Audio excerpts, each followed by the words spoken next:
I'm sorry, kid. Just give me 5 minutes, okay? Remember how Gi-hun was about to fly to America to see his family at the end of season 1? Well, everything changed when he spotted something that made his blood run cold. That same smooth-talking recruiter who tricked him into the deadly games was still out there, pulling more people in. In that moment, Gi-hun knew he couldn't just walk away, so he took a bold step, cut out the tracking device they'd hidden behind his ear, and disappeared into the shadows.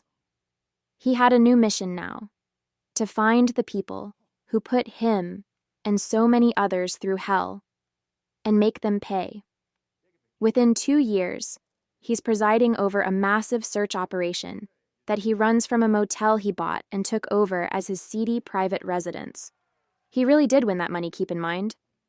Gi-hun's not the only one on the hunt, though. Having narrowly survived being shot and knocked into the ocean by his brother In-ho, once a contestant in the game, and now its sinister, masked frontman, idealistic soul cop Jun-ho is back on the force. But he's left the major crimes unit behind after most of his colleagues refused to believe his horrifying tale of secret islands and life-or-death children's games. Now he works traffic, where the stakes may be low, but the evidence is always right in front of you. That said, he still spends his spare time chartering a boat and scuba diving, trying to find which of several hundred uninhabited islands is the one where his brother's games take place. The action heats up when our loan shark buddies finally spot the recruiter.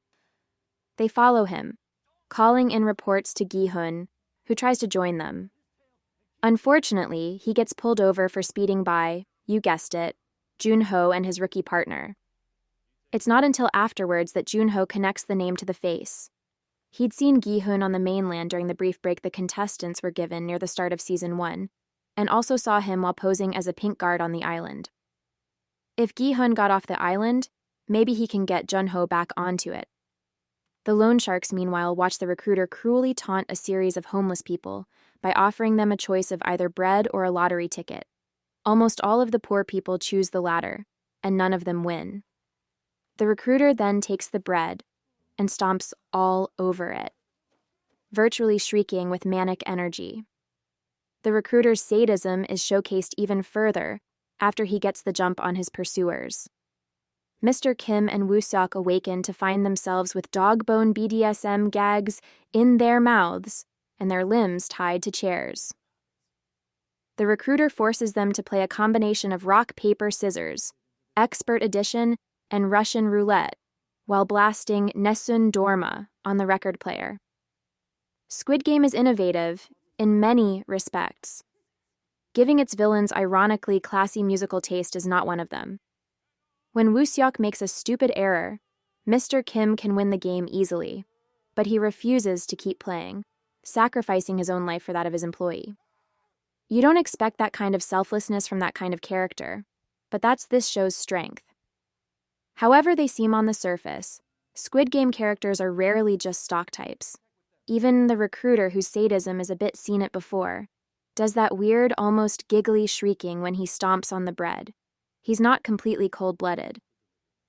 But when the recruiter confronts Gi-hun at the motel, to which Jun-ho is already on the way, having tracked Gi-hun down himself by breaking into the loan shark's office, after getting the location off Woo-seok, his sadism deepens.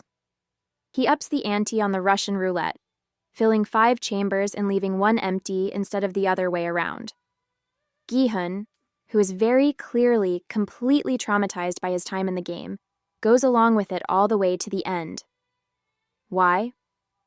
The recruiter goes on at length about how good he is at his job of ruthlessly killing people, up to and including his own father, who became a contestant at one point.